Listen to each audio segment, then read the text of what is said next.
My name is Vivian Preston, and I'm 32 years old. Last March, my parents threw my sister a $12,000 gender reveal with a helicopter, professional catering, and 85 guests. 6 weeks later, I announced my own pregnancy at a family dinner.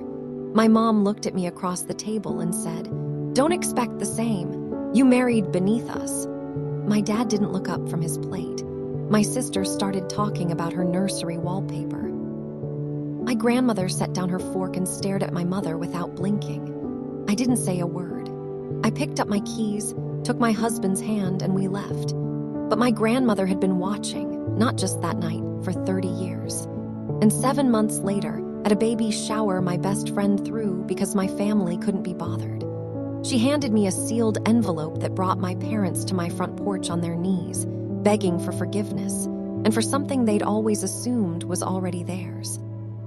Before I get into what was inside, hit like and subscribe, but only if this story genuinely resonates with you. Drop a comment.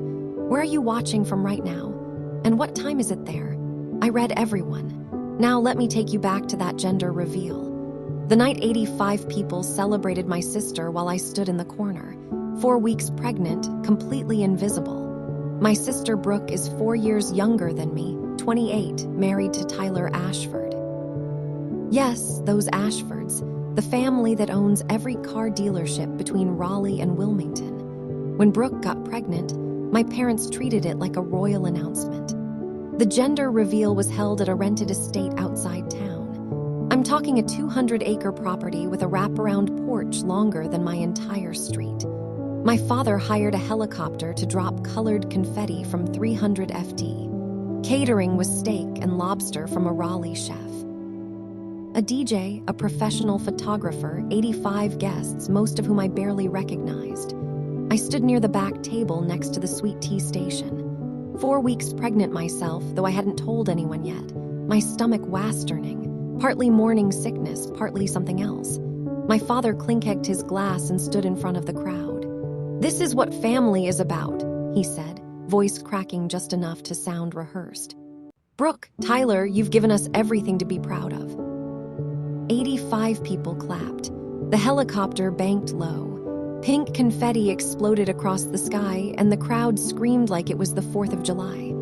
My mother pulled Brooke into a hug so tight the photographer got 6 frames of it. "My perfect girl," she whispered loud enough for the front row to hear. I clapped too, smiled, held my plastic cup of lemonade, and clapped until my palms stung. Then I looked across the lawn. My grandmother, Lorraine Whitfield, was sitting alone at a corner table with a paper plate she hadn't touched. She wasn't watching Brooke. She wasn't watching the helicopter. She was looking directly at me. Her expression was still patient, like she was memorizing something she already knew she'd need to remember. I looked away first, 6 weeks later. Sunday dinner at my parents' house in Garner, a suburb where everyone knows your lawn care schedule. I brought the ultrasound in my purse. Marcus drove. He squeezed my knee in the driveway and said, "Whatever happens in there, we're good." The dining room smelled like pot roast and my mother's lavender candle. Brooke was already seated, scrolling through her phone, showing Tyler something about nursery paint swatches. My father was carving meat. My grandmother sat at the head of the table, hands folded over a cloth napkin. I waited until the plates were full. Then I pulled the ultrasound from my purse and slid it across the table to my mother. "We're expecting," I said. "Due in January." My mother picked up the photo. She held it at arm's length like she was reading a receipt she didn't remember signing. 3 seconds passed. The silence was so thick I could hear the grandfather clock in the hallway. "Well," she said. She set the photo face down on the table. "Don't expect the same. You married beneath us." My father cut another piece of steak. He didn't look up. Brooke glanced at the ultrasound. "Oh, congrats." "Did I show you the wallpaper I picked for the nursery? It's Pottery Barn." Under the table, Marcus took my hand. His fingers were trembling. Marcus never trembles. He builds furniture that holds 400 pounds. His hands are the steadiest part of him, and they were shaking against my palm. At the head of the table, my grandmother set down her fork slowly, deliberately. She didn't say a word. She just looked at my mother for a long time. The way you look at someone when you finally stopped hopping, they'll surprise you. Nobody noticed. I did. Marcus and I sat in the parking lot of our apartment for 20 minutes. Engine off, windows down. He held my hand in his lap and said nothing because Marcus knows when silence is the only honest thing left. I cried quietly. The kind of crying that comes out sideways when you've been holding your jaw tight for 2 hours. It wasn't the first time. That's what people don't understand. It was the 1,000th time in a pattern so old it had its own rhythm. When I was 16, I won first place in the county essay competition. My parents didn't come to the ceremony. That same week, Brooke, 12 at the time, placed third in a swim meet. The whole family drove 4 hours to Asheville to cheer her on. I found out about it from a photo on the fridge. When I graduated college, full scholarship, zero debt. My parents showed up 40 minutes late and left early. Brooke had a recital. My wedding, 30 guests. My parents contributed $1,500, and my mother complained about the napkin color for 3 weeks. Brooke's wedding 6 months earlier, 200 guests, $45,000, a live band, and a champagne tower. Marcus wiped my cheek with his thumb. Vive, you don't owe them an explanation for who you married. He was right. Marcus runs his own custom woodworking business. He makes between $85,000 and $110,000 a year, builds furniture that people fly in from Charlotte to commission, and just finished a $40,000 interior project for a boutique hotel. He is not beneath anyone, but my mother measured worth in last names and country club invitations. And Marcus's last name was Reed, not Ashford. I didn't know it then, but someone had been keeping a record every date, every slight for 30 years. 2 weeks after that dinner, I called my grandmother on her landline. She refused to own a cell phone and called them tracking devices with manners. It was our weekly check-in, same as always. I asked about her garden. She asked about my nausea. Then her voice shifted. Your mother called me yesterday. She said, okay. Told me I shouldn't drive so far anymore. Said I'm too old to be making that trip to see you. Said the highway is dangerous for someone my age. I gripped the kitchen counter. She told you not to visit me. She told me to rest. Same thing, different wrapping. My chest tightened. It wasn't about safety. My grandmother had been driving to see me every month for 6 years, 2 hours each way, rain or shine. My mother never once offered to drive her, and now suddenly she was worried about the highway. Grandma, are you going to listen to her? A pause, then in a voice as dry as August. I'm 78 years old. I listen to whoever I choose. I exhaled. But the next week, I heard from my cousin Dana that my mother had told the extended family something entirely different. According to Diane Preston's version, I was the one hot old grandma to stop visiting because I was paranoid about the inheritance and didn't want my grandmother influenced. She flipped it completely. I was the one pushing grandma away. I was the one scheming. I sat with that for a long time. My mother didn't just prefer Brooke. She was willing to rewrite reality to keep the structure intact, to keep me in my place, to make sure that if I ever spoke up, nobody would believe me because she'd already seeded the story. That scared me more than any insult.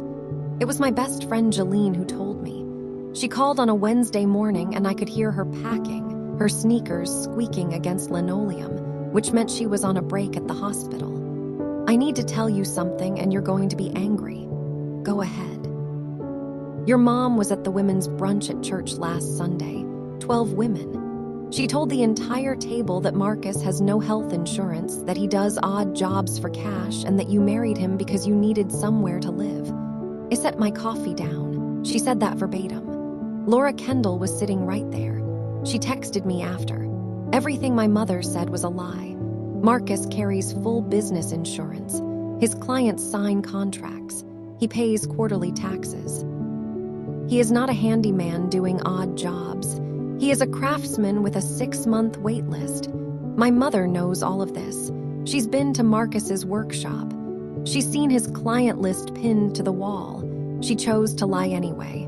That night, I told Marcus he was in the garage sanding a headboard for a client in Durham. He stopped the belt sander, pulled off his safety glasses, looked at me. How many people? He asked. 12, he nodded once. Then he said the thing that broke something open in me. Vive, I'm not going to ask you to cut off your family. That's your call. And I'll stand behind whatever you choose. But I will not let our child grow up thinking their father is something to be ashamed of.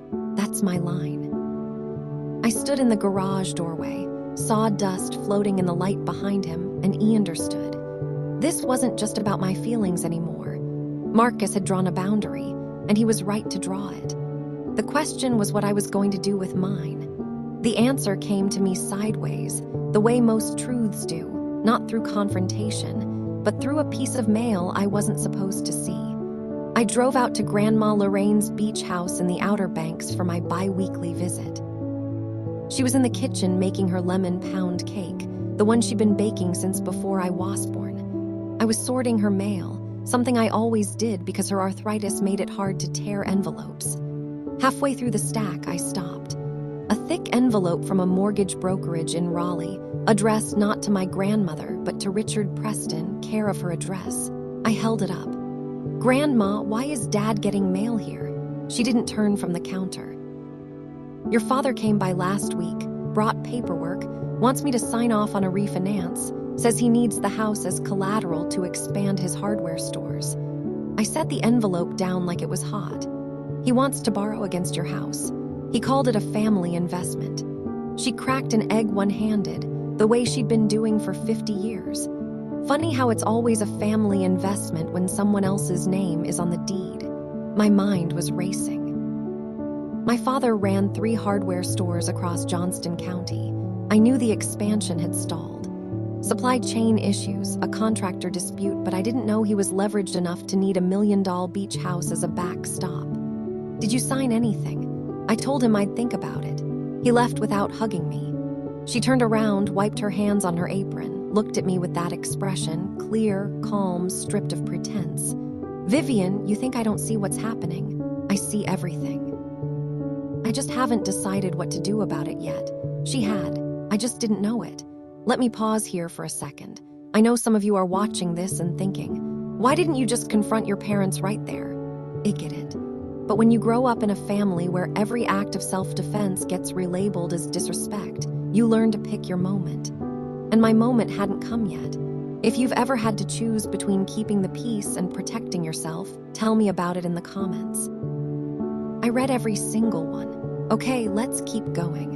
The thing about humiliation is that it doesn't always come with a spotlight. Sometimes it finds you in a coffee shop on a Tuesday. I was standing in line at Bean and Barrel downtown, 5 months pregnant, when Rachel Glover, a woman I used to work with at the restaurant, tapped me on the shoulder. Oh my God, Vivian. Brooke's gender reveal was so fun. That helicopter, insane. She looked amazing. I blinked. What gender reveal? Rachel's face went through 3 expressions in 2 seconds. Confusion, then realization, then pity.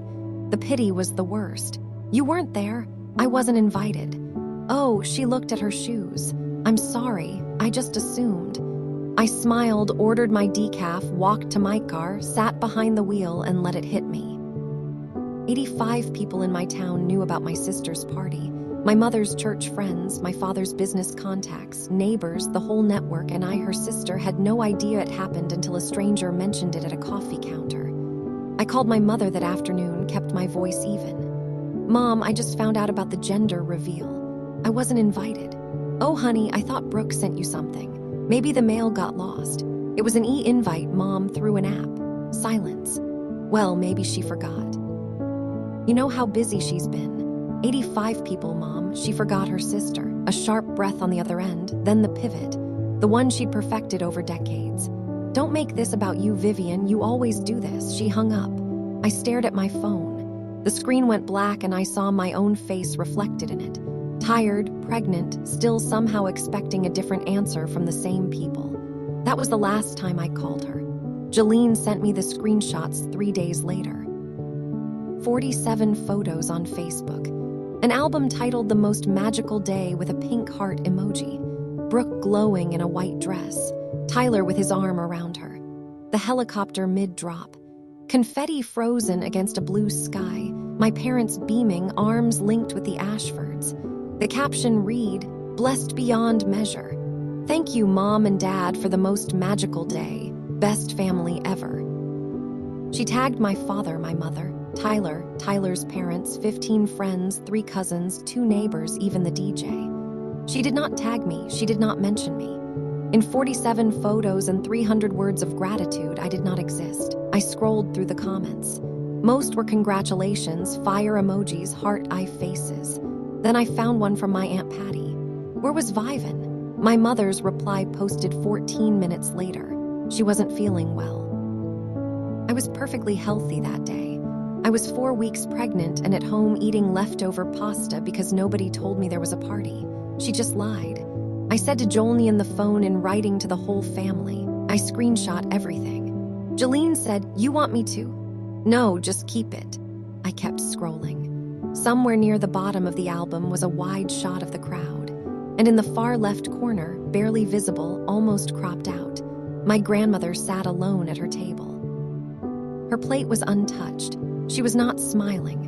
That night, Marcus looked over my shoulder at the phone, studied the album for a long time, then he locked the screen and set it face down on the counter. "They didn't just forget you, Vive. They erased you." He was right. And the thing about being erased is that it only works if you let it. My father called the following week. He almost never calls. Richard Preston communicates through proximity. He shows up, sits at the head of the table, and assumes his presence is the conversation. So when his name lit up my phone on a Thursday evening, I knew my mother had sent him. "Vivian, your mom says you're upset about the party." "I'm not upset, Dad. I was excluded." "Look, you have to understand Brooke is in a different position. Tyler's family, they're influential. We needed to present a certain image. It was important for business. I'm your daughter too, Dad." A pause. I know that. "But Marcus, he's a good man. I'm sure he's just not Tyler Ashford." "The world runs on connections, Vivian. That's reality." I let 5 full seconds pass. The kind of silence that makes the other person shift in their chair. "Is that what family is, Dad? A connection to leverage. Don't be dramatic. We love you both the same." Click. I set the phone on the kitchen counter. Marcus was across the room marking a piece of walnut for a bookshelf commission. He looked at me. I shook my head. He said they love us both the same. I told him. Marcus sat down his pencil. "The same, right? 45 grand for one wedding, 1,500 for the other. A helicopter for one baby, not even a phone call for the other. That's the same." I almost laughed. Almost. He said it the way Somione returns a broken lamp and tells the clerk it was like that when they bought it, I said. That was the last time my father called me. 7 months of silence followed. No texts, no check-ins, no sonogram requests, nothing. 7 months until the day the deed disappeared from my grandmother's name. Summer settled in. My belly grew. Marcus finished the crib. Hand-carved white oak with dovetailed joints and a rocking mechanism he designed himself. He set it in the nursery and ran his palm along the rail like he was greeting it. I kept visiting my grandmother every 2 weeks. The drive to the Outer Banks had become my exhale. 2 hours of empty highway, windows down, radio low. One Saturday in July, I pulled into her gravel driveway and found the house dark. The porch light was off. Her Buick was gone. Mrs. Cooper, the neighbor, was watering her hydrangeas next door. She waved me over. "Your grandma went to Wilmington this morning. Said she had paperwork to handle." "Paperwork?" That's what she said. "Left around 8. I called her cell. The landline trick hadn't worked, so she'd finally accepted a flip phone the previous Christmas. She picked up on the 4th ring. "Hi, sweetheart. I had a doctor's appointment and then a few errands. I'll be back by 4. You okay?" "I'm fine, just tying up loose ends." I waited at the house, made her bed, swept the porch, put a pot of soup on the stove. While setting the kitchen table, I noticed a business card on the shelf beside her recipe box. White card, navy lettering, Henderson and Cole Estate and Property Law, Wilmington, North Carolina. I picked it up, turned it over, nothing on the back. I put it down exactly where I found it. I didn't ask about it. She was 78. People her age update their wills, arrange trusts, handle the kind of practical housekeeping that nobody likes to talk about. I assumed it was routine. That was the first thing I misread. My grandmother never did anything routine. The next visit, she cooked. My grandmother's kitchen was her courtroom. She controlled the temperature, the timing, and the conversation. That afternoon, while rolling out biscuit dough with her arthritic hands, she started asking about Marcus. Specific questions, the kind that had structure behind them. Does Marcus carry health insurance for the family? Yes, Grandma, through his business plan. The workshop, whose name is on the lease, his. He's been there 4 years. And the clients, are they local or does he ship? I sat down the butter dish. Grandma, why are you asking all this? She dusted flour off her palms. I just want to know me granddaughter is taken care of. There was more. She asked to see photos of his workshop on my phone. I scrolled through Marcus cutting boards on a table saw, sanding a dining set for a client in Raleigh, standing next to a finished bookcase taller than he was. She stopped me on one photo. Marcus in the nursery bent over the white oak crib, polishing the rail with a soft cloth. His sleeves were rolled to the elbows, sawdust on his forearms. He's building the crib himself, she asked. He's been working in it for weeks. She stared at the photo for a long time. Then she closed my phone gently, the way you close a book you finished. Your grandfather built our kitchen table with his own hands. 52 years. That table still stands. She looked at me. Marcus is a good man. She didn't say it like a compliment. She said it like a verdict. I watched her slide the biscuits into the oven and set the timer. And I had the strange feeling that something much larger was being timed alongside them. A week later, I drove out again. Grandmother was sitting on the porch when I arrived, which was unusual. She normally waited inside. Her jaw was set in that way it gets when she's processing something she's already decided to be angry about. Your father was here Tuesday, she said before I'd even closed the car door. I sat beside her on the swing. What happened? Brought a folder full of paperwork, refinance documents. He wants to put this house up as collateral to expand his stores. Sat right there in my kitchen and said, Mom, it's a family investment. Just sign and I'll handle the rest. What did you say? I said, I'd think about it. He left, didn't hug me, didn't ask about my hip. She rocked the swing once. The chain creaked. Then your mother called the next day, sweet as syrup. Mama, Richard is so stressed. Don't you trust your own son? We I'll keep the house safe, I promise, like she was selling me insurance. I felt the heat rise in my neck. They want to borrow against your home, the home Grandpa built. Your grandfather and I poured the foundation ourselves in 1972. I was 24 years old, 8 months pregnant with your mother, mixing concrete in July heat. She turned to me. I will not let anyone turn this house into a line of credit. I wanted to say more. I wanted to tell her not to sign. But it was her house, her decision. And I had spent my whole life not inserting myself into other people's choices, even when those choices were about to affect me. Vivian, she said quietly, I've made my decision. It's just not the one your father wants.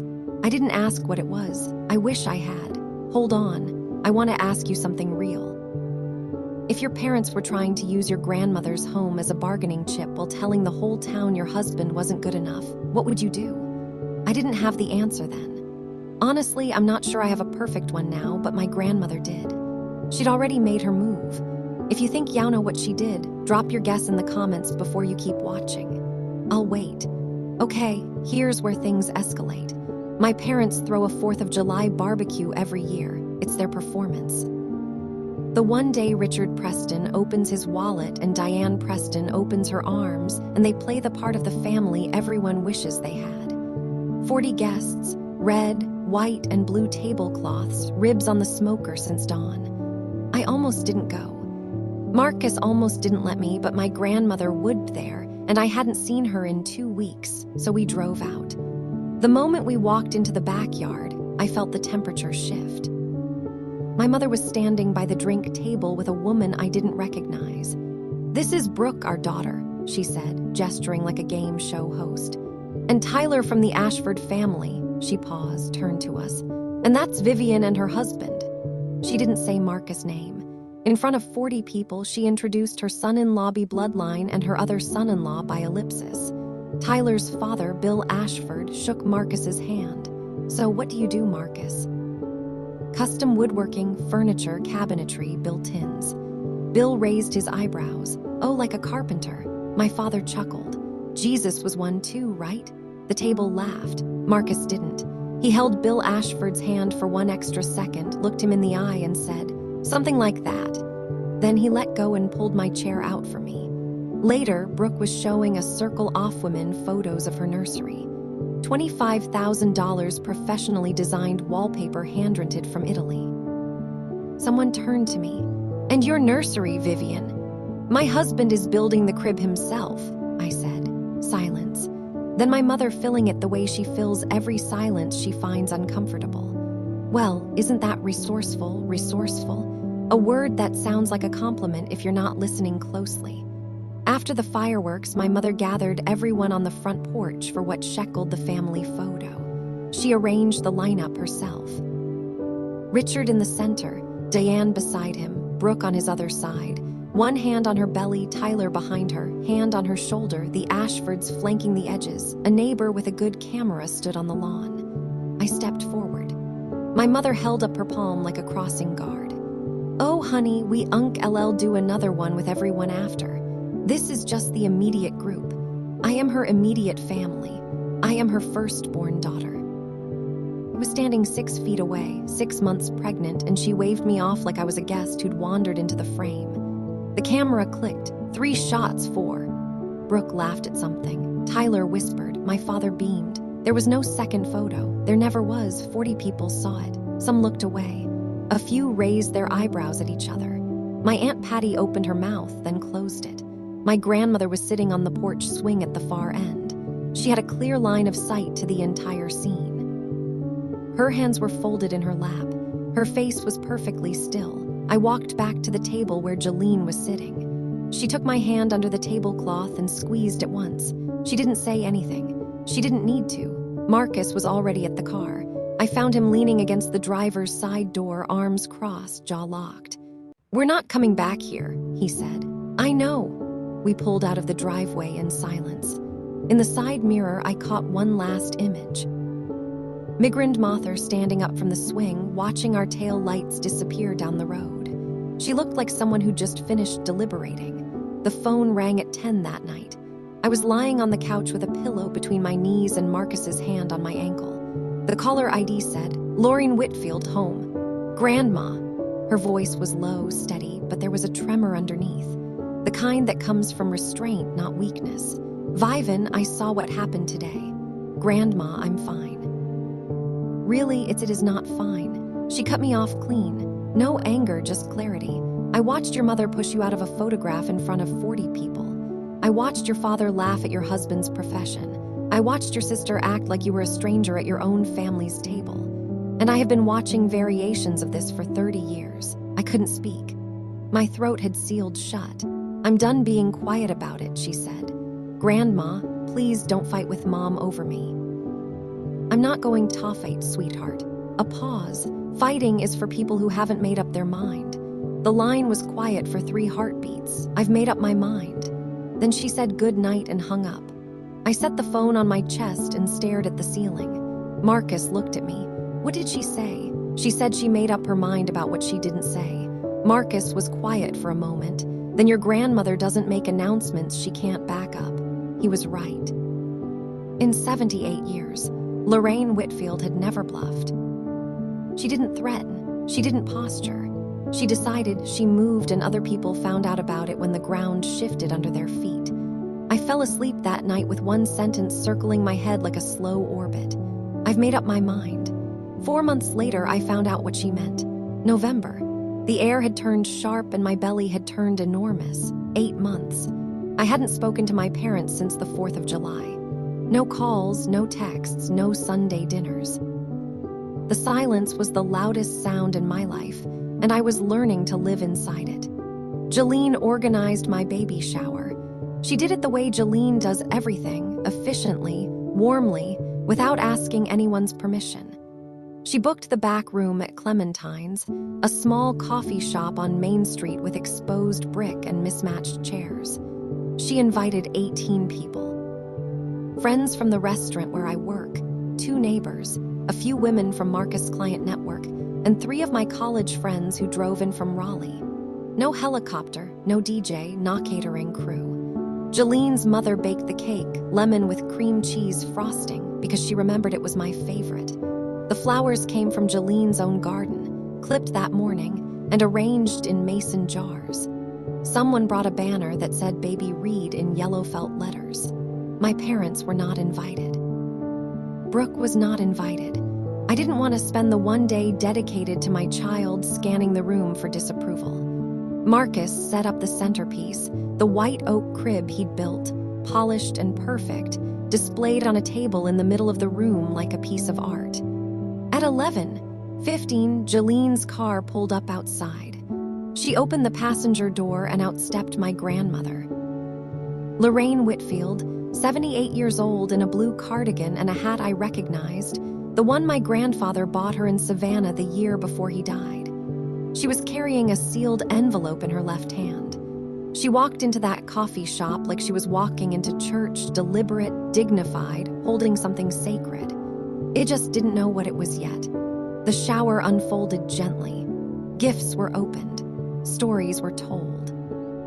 Marcus stood by the crib and accepted compliments with his usual quiet nod.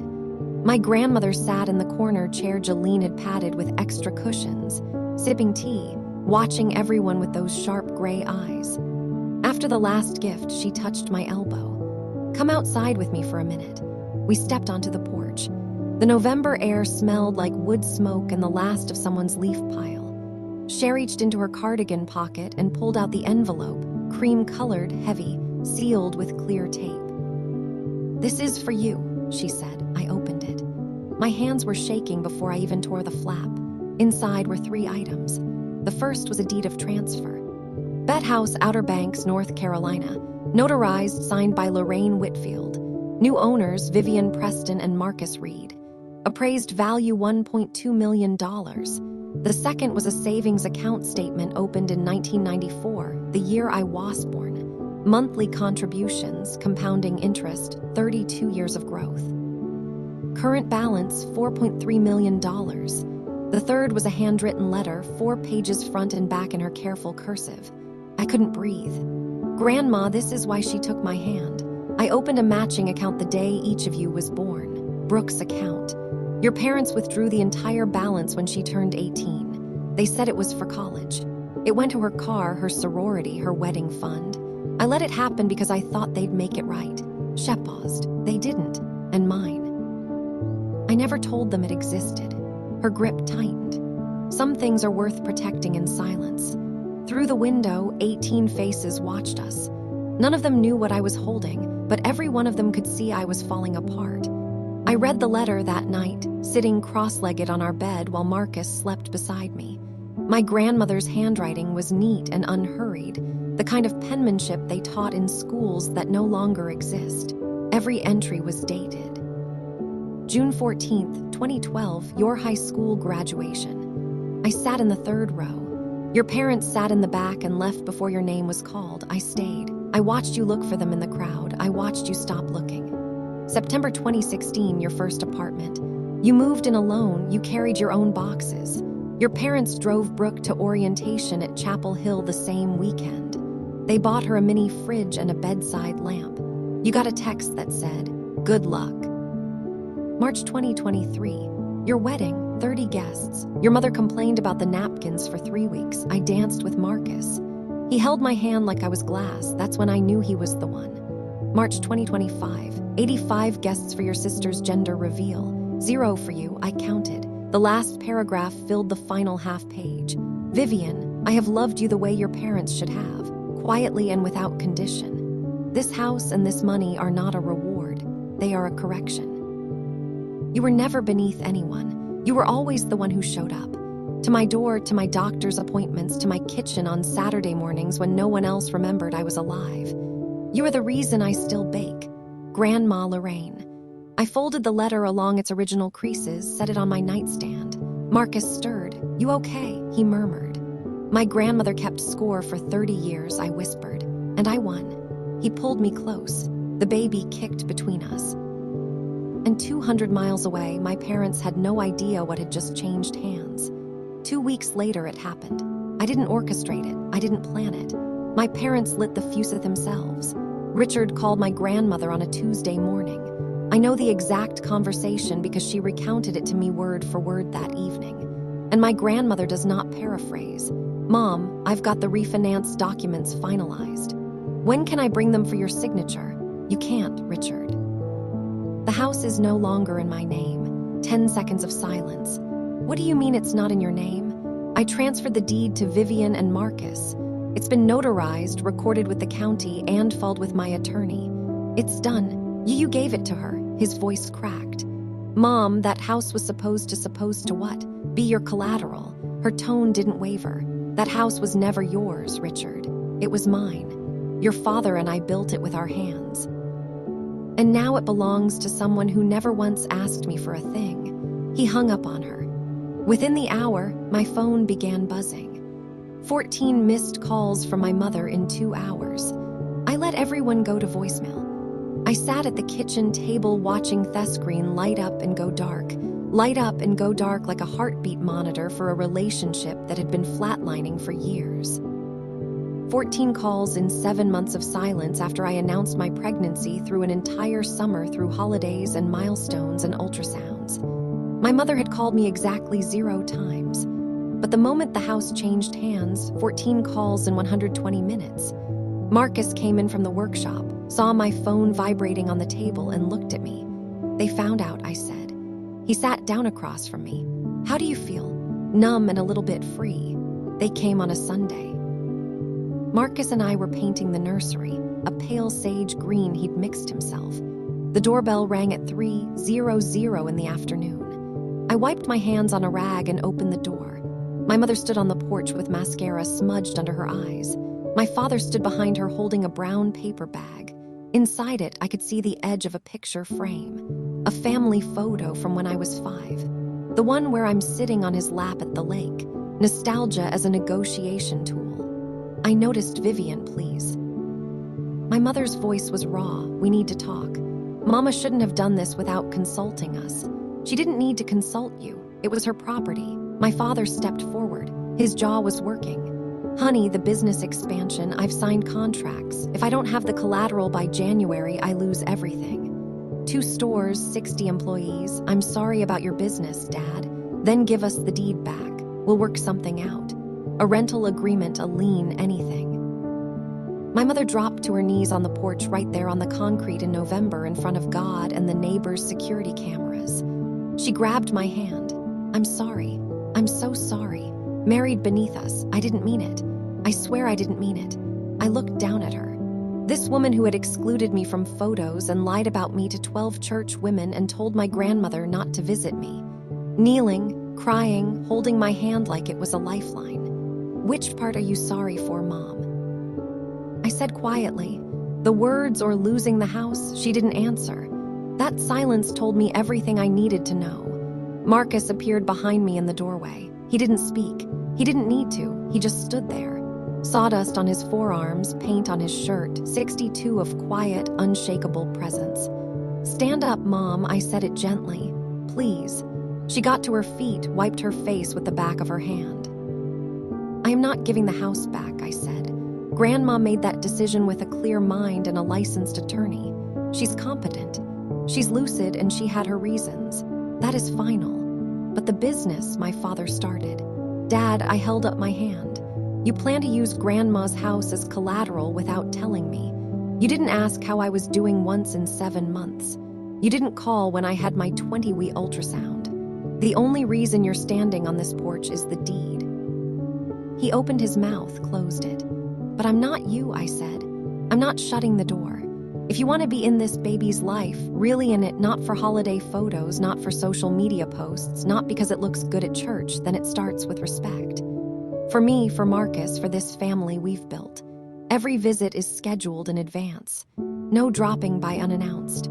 You do not speak about Marcus, his work, his income, his worth behind our backs again ever. If I hear that you have the next visit gets pushed back a month, that's not a punishment. That's a boundary." My mother nodded, still crying. My father looked at Marcus for the first time. Really, looked at him. Marcus met his gaze and held it. "We uncle try," my father said. "Trying is showing up," I said, "consistently without conditions." That's all I've ever asked. They walked to their car. I didn't close the door until they drove away, but I didn't follow them either. News travels fast in a small town, and in our corner of North Carolina, it travels at the speed of a church brunch. Within a week, everyone knew. The details mutated slightly with each retelling. Some people said my grandmother gave me 2 houses. Others claimed my father tried to forge her signature, but the core of the story stayed intact. Lorraine Whitfield transferred her beach house to her older granddaughter instead of her son, and people wanted to know why. The consequences arrived in order. First, my father's business. Without the beach house as collateral, Richard couldn't close the expansion loan. He sold one of his 3 hardware stores, the one on Route 42, to cover the gap. The expansion wasn't dead, but it was delayed by at least 2 years. 60 employees didn't lose their jobs, but 20 at the sold location were absorbed into the remaining stores at reduced hours. Second, my mother's reputation. The women's group at Grace Fellowship Baptist, the same group she told that Marcus was a cash-only handyman, began asking questions. Aunt Patty called me. "Vivian, your grandmother sent me a copy of her letter, the one with the dates. I read every line. I should have spoken up years ago. I saw it and I said nothing." Third, the Ashfords. Tyler's mother, Helen Ashford, called Brooke. "Honey, is everything all right with your family?" It was the first time Brooke had to explain something she'd spent 28 years not noticing. By all accounts, she stumbled through it. My mother stopped attending the women's brunch. She told people she was taking a break for health reasons. Nobody believed her. In a town like ours, a break for health reasons means you've been caught and everyone knows it. The structure my parents spent decades building, the image, the performance was cracking. Brooke called me on a Wednesday in early December. Her voice was different, stripped of the chirpy brightness she'd worn like bronzer for as long as I'd known her. She sounded like someone who'd been awake too long. "Vive, can we talk? Not about the house. I don't care about the house. I agreed to meet her at Clementine's, the same coffee shop where my baby shower had been held. She was already there when I arrived, sitting in the corner booth, hands wrapped around a cup she wasn't drinking. I didn't know Mom said that to you," she said, "married beneath us." I mean, I heard it. I was sitting right there, but I didn't let it land. "You laughed, Brooke." She closed her eyes. "I know, you showed everyone your Pottery Barn wallpaper while my ultrasound was face down on the table. I know," her voice cracked. "I'm not going to sit here and make excuses. I was selfish. I was comfortable, and it didn't see you because it was easier not to. I let that sit between us." Grandma sent me a copy of the letter. She said, "Every date, every time they showed up for me and disappeared on you. Every time I got the party and you got the silence." She pressed her fingertips against her eyes. She didn't hold back. She never does. "Vive, I want to try if you'll let me. I'm not going to pretend I can undo 28 years in one coffee, but I want to show up." I looked at my younger sister, really looked at her. She was scared, not of losing the house or the money. She was scared of what she'd see if she kept reading that letter. Trying is showing up, Brooke. Not once, not when it's convenient, consistently. She nodded. It was small, but it was a start. A week before Christmas, I drove my grandmother to the beach house. Her beach house. My beach house. Neither of us had figured out the possessive yet, and maybe that was the point. The ocean was winter gray and loud. We sat on the porch in matching Adirondack chairs that me grandfather had built in 1985. Marcus had resanded and sealed them the month before without being asked.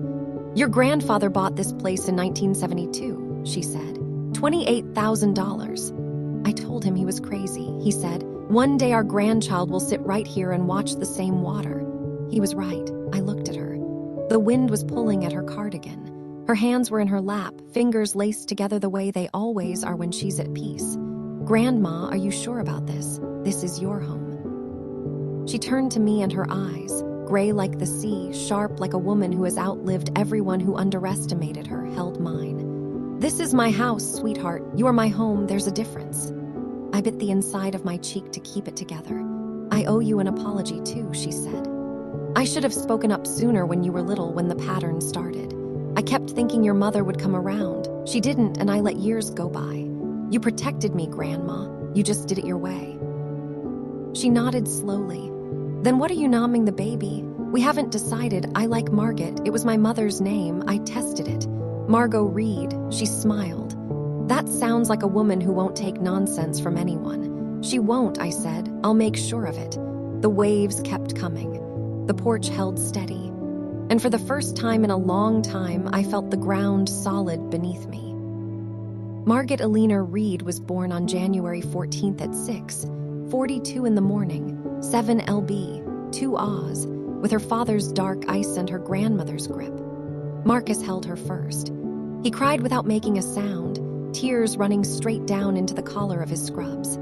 And I watched this man who builds things that last a lifetime hold the most fragile thing he'd ever touched. Jolene arrived within the hour, still in her hospital badge from the floor downstairs. She brought coffee for Marcus and a stuffed rabbit she'd been hiding in her locker for a month. My grandmother came the next day. Jolene drove the 4 hours to get her and 4 hours back without complaint. When Lorraine Whitfield walked into that hospital room and I placed Margaret in her arms, something shifted in the atmosphere, the way it does when a thing that was always meant to happen finally does. She hummed a melody I didn't recognize, low and sweet. When I asked about it later, she said it was a lullaby her own grandmother used to sing in the kitchen. 4 generations in a single melody. That evening, I sent my mother a text. A photo of Marat wrapped in the yellow blanket Jolene had knitted. I typed 2 words beneath it, "She's here." My mother replied 2 hours later, "Beautiful. Can we come?" I typed back. "Saturday 2 p.m. Marcus will be home. Boundaries clear, scheduled on my terms." They arrived that Saturday at exactly 2. My father held Margot in the living room, his hands unsteady, his mouth pulled tight the way men's mouths get when they're trying not to break. My mother walked through the nursery and stopped at the crib. She ran her fingers along the oak grill. "Marcus," she said quietly, "thank you for this, it's beautiful." He nodded. "You're welcome, Mrs. Preston. A first step, small, real. I want to be honest with you. I didn't walk away from this story as a hero. I walked away as someone who finally learned where she ends and other people begin. My parents didn't transform overnight. My mother still has moments where the mask slips. A comment about Tyler's promotion at Christmas. A lingering look at Brooke's Instagram that she thinks I don't notice. Change when it comes at 58 and 60 is slow and incomplete. I've accepted that, but the rules are in place. Every visit is scheduled in advance. No surprises. My home is not a drop-in center for guilt. Nobody speaks about Marcus, his profession, his income, his background, with anything less than respect in person or behind closed doors. The first time I hear otherwise, the next visit gets pushed back 30 days. I've enforced it twice. Brooke is welcome. She texts me every Sunday now, sometimes just a photo of her daughter, sometimes a real question. Last month, she asked me how I knew Marcus was the one. It was the first time she'd ever asked me anything about my life that didn't circle back to her own. The beach house belongs to me and Marcus. It is not available for refinancing, leveraging, or borrowing against. Anyone who brings it up is reminded once. There is no second reminder. And my grandmother, she spends 2 weeks a month with us now. Her vascular dementia is progressing slowly, and there are days she forgets the name of the town, but remembers every line of the letter she wrote me. I take that as proof that some things live deeper than memory. She taught me something I wish I'd learned earlier. Love doesn't always announce itself. Sometimes it sits in a corner, watches for 30 years, and makes its move when it matters most. It's a Tuesday morning, and I'm sitting on the porch of the beach house. Margaret is asleep in the oak crib. Marcus carried it out here so she could nap in the saltaire the way my grandmother said her own children used to. The ocean is doing what it always does, arriving, retreating, arriving again, patient in a way that people rarely are. Inside the kitchen table my grandfather built in 1970 still holds steady on its original legs. Marcus tightened the joints last month and said the craftsmanship was better than anything he'd seen in a catalog. Beside it on the wall hangs a new frame. My grandmother holding Margot on the day they met. Both of them looking at the camera like they've known each other for 100 years. Marcus is outside fixing the porch stairs. He's wearing the same flannel he wore the night he sat with me in that parking lot and held my hand without saying a word. Some men fill a room by talking. Marcus fills it by staying. I don't know what comes next with my parents. I don't know if my mother will ever understand why she lost the house, or if she'll spend the rest of her life believing she was robbed. I don't know if my father will ever look at Marcus and see a man instead of a missed opportunity. But I know this. My grandmother said, "This is my house. You are my home." And she was right. Home isn't four walls and a deed. Home is the person who chose you. Not because of what you achieved or who you married, but because you showed up every Saturday, every rainy drive, every quiet afternoon in a kitchen that smelled like lemon pound cake. If you're watching this and you're the one in your family who always shows up but never gets seen, someone is watching. I promise you, they're just waiting for the right moment. Thank you for staying until the end. I mean that. If this story hit close to home, leave me a comment. Would you have forgiven my parents, or would you have kept your distance? There's no right answer, just yours. Hit like if you believe quiet love is the strongest kind. Subscribe if you want more stories like this one, and check the description. I've linked a few more that I think you'll connect with. I'll see you in the next one. Take care of yourselves and take care of the people who take care of.